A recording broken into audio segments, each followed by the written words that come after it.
em relação à dívida é que, se eu não me engano, desde 2002, o Brasil assinou uma cláusula de ação coletiva, não é? Para as dívidas brasileiras, o foro... Oi?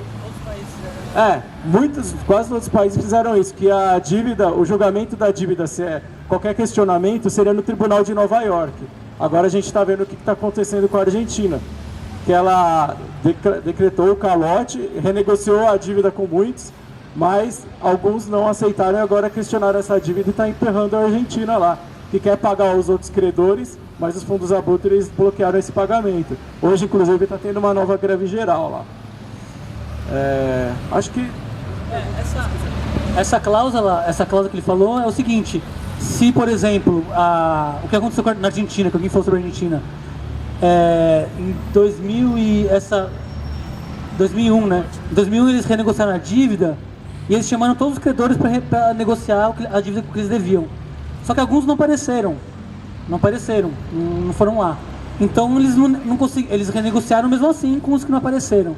Só que essa cláusula que esses fundos abutres se utilizam, o que essa cláusula diz é o seguinte: se algum credor tiver alguma vantagem, se alguma coisa mudar em prol de algum credor, então todos os outros credores que renegociaram e aceitaram menos também têm direitos.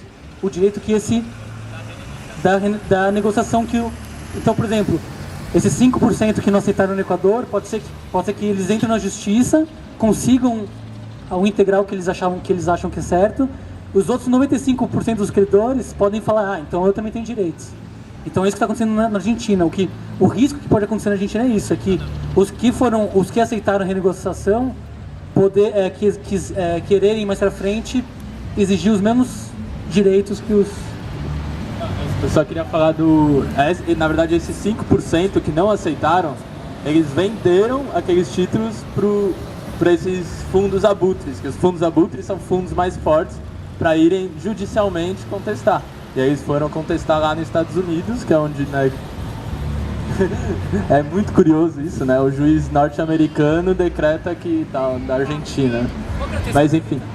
Aí esses 5% mantiveram desde 2001 cobrando juros, e aí por isso que a Argentina não aceitou pagar, porque não tem a menor condição, não tem nada a ver. E na justiça argentina, um juiz já determinou que a dívida era ilegal, então eles têm essa base, eles tiveram essa base na renegociação em 2001, que esses venderam, os que não aceitaram venderam, se deram bem, para os fundos abutres, que foram lá contestar judicialmente por 10, 13 anos, e agora estão causando esse caos agora, que eu tô desatualizado faz 2 semanas, como tá, na verdade. Qual era a outra pergunta? Só uma coisa, quem vendeu não se deu bem, vendeu por 1%, por favor. Vendeu por 1%, vendeu por menos.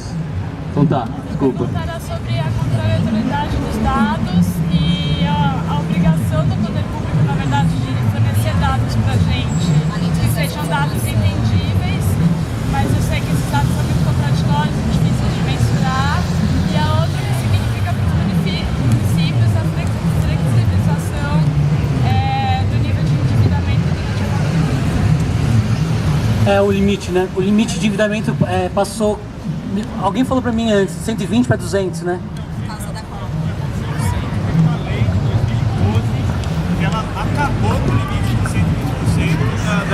Pra passar 200, não é isso? Não, ela extinguiu. Não tem limite. Ela, durante o período de realização Então, dos municípios que se então, eu não tenho essa informação.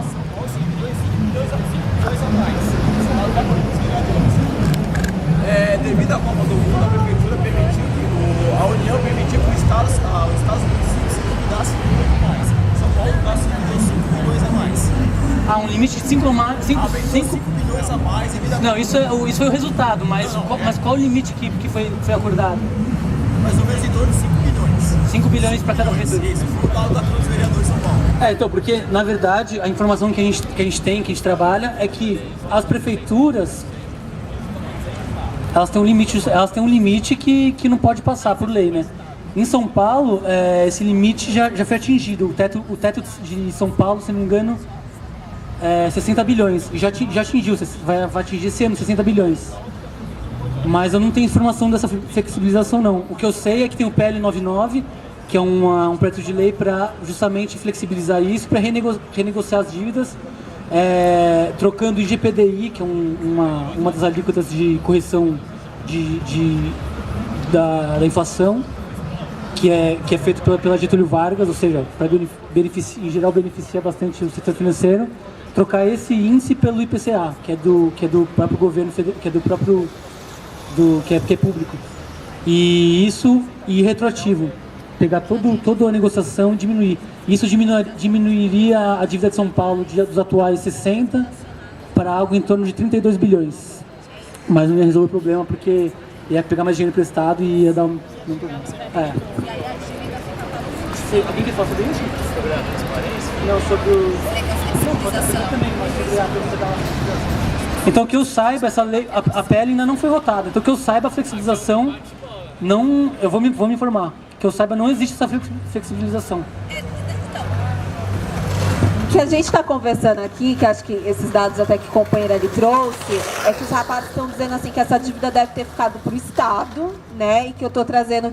Não, tudo bem. O que eu estou trazendo que a gente, enquanto articulação do comitê, tem de informação, é que os municípios que receberam os jogos, receberam essa autorização de poder se endividar mais, mas não assim no geral, em coisas que fossem ligadas às questões das, infraestruturas, as coisas relacionadas à Copa. A gente pediu para ele ir pro Demetrius? Não. Dimitrios mandar pra gente o artigo da Folha que fala sobre isso, pra ver qual que é a lei. Respondeu todas as suas perguntas? Tem da transparência. Sobre a contrariedade dos dados. Eu posso tentar. É sobre a contrariedade dos dados e a falta de transparência. Ou sobre a dificuldade de entendimento dos dados.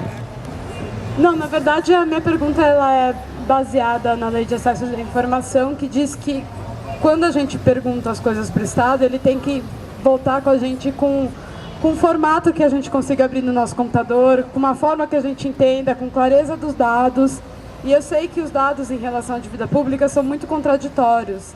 E eu sei que vocês que entendem disso sabem melhor do que eu, né? Então, se vocês pudessem comentar e falar um pouco. Quer falar primeiro? Então, eu só vou mencionar o exemplo que eu tive aqui tentando pesquisar os dados da Copa faz uns 2 meses que eu tentei. Tem aquele portal que você faz a pergunta para os órgãos governamentais e eles te dão a resposta dos dados. Eu perguntei sobre os empréstimos do BNDES, eu queria os detalhes do contrato, inclusive. Eles me remeteram para o portal da Copa. Aí eu queria retomar uma coisa que eu falei na apresentação. O empréstimo pode chegar de 5,9% a 10,1% ao ano do BNDES para esse programa da Copa. No entanto, você não sabe qual foi esse valor real, eles não vão te informar. Então, a lei de transparência da informação, no caso do BNDES, não é respeitada, e como eu disse, tem uma questão que está sendo julgada e a Justiça do Distrito Federal deu ganho de causa para o Ministério Público, que exigiu essa transparência, para todo cidadão poder ver de onde vem o dinheiro e para onde vai o dinheiro do BNDES. Quanto à questão da dívida, você quer falar mais dos dados da dívida? Ou posso falar? Pode. É o seguinte, é muito difícil você conseguir levantar dados da dívida. Um avanço maior que teve foi no caso da CPI da dívida pública, que aí você consegue quebrar mais sigilos, né, com base nesse instrumento do Poder Legislativo. No entanto, ainda assim, muita coisa ainda fica obscura, porque você precisaria avançar mais além da CPI, e a CPI apresentou os dados para o Poder Judiciário, inclusive tem até um pedido no STF, não tem? Que está sendo julgado, que eles vão analisar. Não, sobre a dívida pública, levantando a questão da auditoria, da necessidade, já que ela está prevista na Constituição de 88 até hoje não saiu. Mas é um problema geral da Lei de Acesso à Informação, você ter acesso à informação primeiro, a informação bruta, e se você pensar ainda na informação palatável, entendível por um cidadão, é muito pior, porque geralmente eles usam jargões técnicos e você tem que ficar correndo atrás. Na verdade, uma coisa que a gente tem lutado bastante é para conseguir descobrir quem são os credores da dívida, mas quem são mesmo, não por tipo, mas quem são as... Porque se o dinheiro é público, se o empréstimo é se o dinheiro é do erário público. Então a gente tem que saber para onde foi destinado esse dinheiro, inclusive o BNDES também. E eles se recusam, eles usam a desculpa de que tem sigilo bancário. Mas sobre a CPI, o que é curioso é que a CPI fez uma série pediu todos os contratos de endividamento brasileiro. E do período militar, por exemplo, eles só conseguiram 30% dos contratos do período militar e alegaram que não tem mais os contratos. Então, 70% dos contratos dos anos 60 e 70 nem existem. Então, por que foi renegociado com esses contratos? As renegociações que tiveram nos anos 80 e 90 levaram em conta esses contratos, mas eles não existem. Por isso que a auditoria é melhor do que o calote. Porque você pode provar que não existe. Mas é isso, o sigilo bancário é o que tem feito eles não pagarem não fornecerem as informações pedidas. Sérgio aqui, ó. Carol Souza. Tem uma perguntinha, só quer saber qual a dívida do Estado de São Paulo? É básico?